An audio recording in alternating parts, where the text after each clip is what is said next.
Good morning and welcome to St. Peter's Episcopal Church in downtown Salisbury, Maryland. I'm Daniel Cherrix, the Director of Music. This is our hymn of the day. Today's hymn will serve as the offertory hymn this Sunday at 9 o'clock.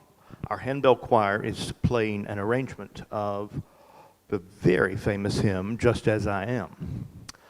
And it always seems very nice when we are able to follow one of their pieces with the same hymn, and the congregation can sing, obviously.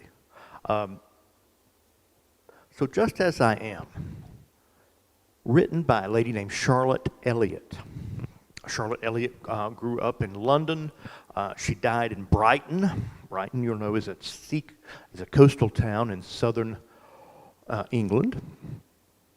So when she was around 32 years old, she suffered a debilitating illness. I'm not sure what, but it left her as an invalid for the rest of her life. And as a consequence of being an invalid, she was very depressed, extremely depressed. She sought spiritual guidance for this. There was a Swiss evangelist that was a friend of her family's that she talked to. She said she didn't know how to even talk to God anymore. And the Swiss evangelist said, well, just come to him as you are.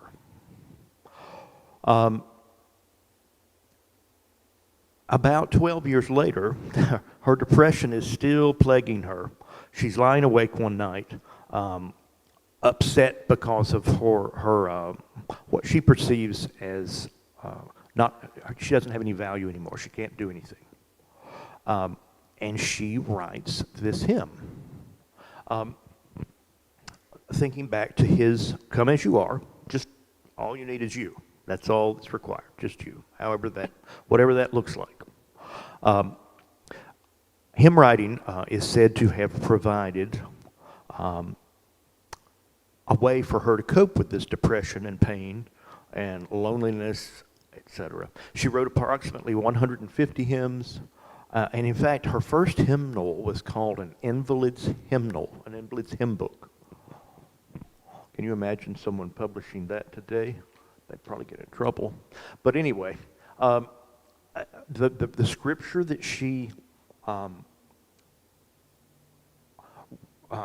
drew this from the Swiss evangelist and John 6:37, where Jesus said, "Anyone who comes to me, I will never turn away." Anyone. The tune, Woodbury, was written by William Bradbury.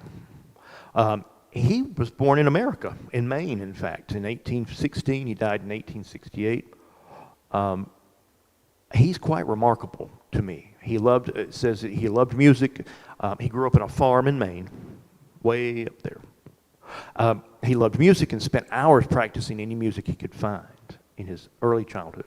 In 1830, so he's born in 1816, in 1830, his family moves to Boston, where he saw and heard an organ for the first time. He became an organist at the age of 15. He made $100 whole dollars a year for playing the organ. Not much has changed, huh? Eventually, he was offered a charge of music and organ at the First Baptist Church of Brooklyn. That position led him to a similar position at the Baptist Tabernacle of New York City, where he started a singing class. Now listen to this. The way this evolves is remarkable. So he starts as an organist at 15. He goes to First Baptist of Brooklyn. That leads him to the Baptist Tabernacle of New York City. He started a singing school that started singing schools in various parts of the city. And he eventually resulted in music festivals held at this Broadway tabernacle, which became prominent city events. He conducted at one of these festivals a 1,000-voice children's choir. 1,000 children.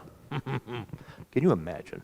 Which resulted in music being taught as a regular study in public schools in New York City. He began writing and publishing music after that. In 1847, he went to Europe to study in Germany and in London. While he was there, he got to attend Mendelssohn's funeral.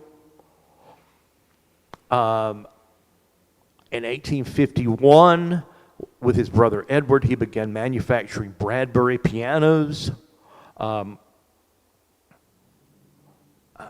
That's incredible. That's incredible. That's, sometime between 1816 and 1868. So the man did not live that long. He did all that. What he set in place caused music to be taught in public schools in New York City. It seems interesting to me that so many of these people who we might assume had lesser opportunities because of it was way back then, seem to be more busy and more successful than many of us are in this modern day and age. I digress. Here is Just As I Am. It's hymn 137 in Lift Every Voice and Sing. It's also found in the hymnal 1982. It's published in over 1,700 hymnals, and I'm proud to say many of them are Anglican and Episcopal hymnals. So we often think of this as a Billy Graham song, but which is great. But it's not just that. It's not just that. All right, here we go.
Thank you for being here today. That's our offertory hymn at 9 o'clock on Sunday morning.